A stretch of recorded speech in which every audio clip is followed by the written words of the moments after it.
Dalam Bapa dan Putra dan Roh Kudus. Amin. Allah Bapa di surga, kami mengucap syukur dan terima kasih. Kami memasuki masa Paskah ini. Dan semoga kami menyelami memasuki misteri penderitaan Yesus. Juga menjadi misteri penderitaan hidup kami. Terpujilah namamu kini dan sepanjang segala masa. Amin.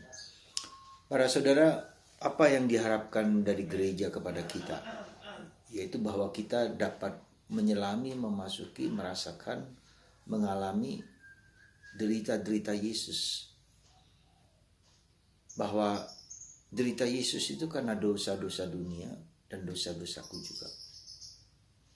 Itulah yang dinyatakan oleh Nabi Yesaya sebagai hamba Yahweh yang menderita. Yang mengambil penderitaan manusia, melakukan silih atas dosa-dosa kita manusia. Dan itulah yang ingin Tuhan sadarkan kepada kita, bahwa dosa itulah yang membuat kita menjadi malapetaka. Dan Yesus mau membuat kita mengerti ya, bahwa silih atas dosa itu, dia menebus. Kita harusnya sudah dihukum mati. Kita seharusnya sudah layak di binasa.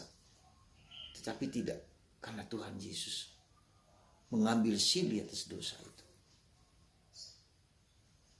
Dan kita bisa melihat dalam pengalaman para nabi ya, seperti Nabi Hosea, seperti misalnya dia harus menikahi seorang pelacur untuk menunjukkan bahwa Tuhan mau menikah kepada manusia yang berdosa itu.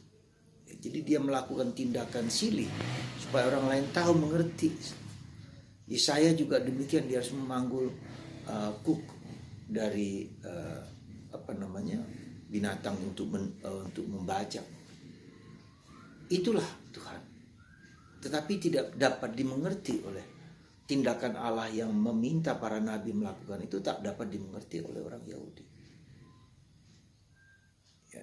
Demikian juga kemudian kita bisa mengerti kenapa orang Yahudi menolak Yesus. Mereka juga tidak mengerti, tidak memahami bahasa Tuhan yang konkret, yang nyata, yang jelas itu. Ketidakberdayaan manusia menangkap pesan-pesan Tuhan inilah. Kemudian Tuhan sendiri mau datang kepada manusia dalam rupa Yesus dan mengalami, merasakan sungguh-sungguh penderitaan itu punya dampak yang sangat besar. Dan itulah bangsa Israel tidak mengerti, tidak paham. Sampai sekarang pun mereka masih mengharapkan seorang Mesias yang sesuai dengan pikiran mereka. Nah, inilah saya kira suatu unsur pertobatan yang sangat fundamental yang harus kita jalani, yang harus kita miliki adalah apa? Yaitu unsur di mana kita manusia bukan memikirkan apa yang kupikirkan, tapi memikirkan apa yang dipikirkan Allah. Saya kira itu yang menjadi kunci dari pertobatan hidup manusia adalah bukan aku, bukan. Jadi keluar dari perspektif pikiran, harapan manusia, tapi keluar masuk kepada perspektif Allah, gambaran Allah, fokus kepada Allah. Jadi saya kira itu yang menjadi kesulitan kenapa bangsa Israel tidak mampu mengerti, memahaminya. Ya. Dan kita juga sama seperti kita sekarang ini, tidak mampu dan tidak bisa melihat, mengalami, merasakan betapa Tuhan itu pikiran Allah, kehendak Allah. Maka tidak bisa dimengerti bahwa Allah kalah. Ya. Cara Tuhan untuk menyelamatkan kita dengan penderitaan itu tidak dapat dimengerti oleh bangsa Israel. Sehingga mereka tidak bisa memahami. Mereka menolak. Tidak sesuai dengan pandangan harapan kita. Dan itulah cara Tuhan bertindak seringkali begitu. Ya. Tidak bisa kita paham. Maka itu dibutuhkan kerendahan hati, dibutuhkan keterbukaan untuk membuat Roh Kudus, Roh Allah sendiri yang menyatakan sesuatu kepada kita. Ini loh cara Tuhan. Semoga Anda dan saya dan kita semua dapat mengerti dan memahami, memasuki, memiliki pengertian, pemahaman, pengetahuan tentang cara Tuhan menyelamatkan manusia, membebaskan manusia, membebaskanku dan membebaskan semua orang.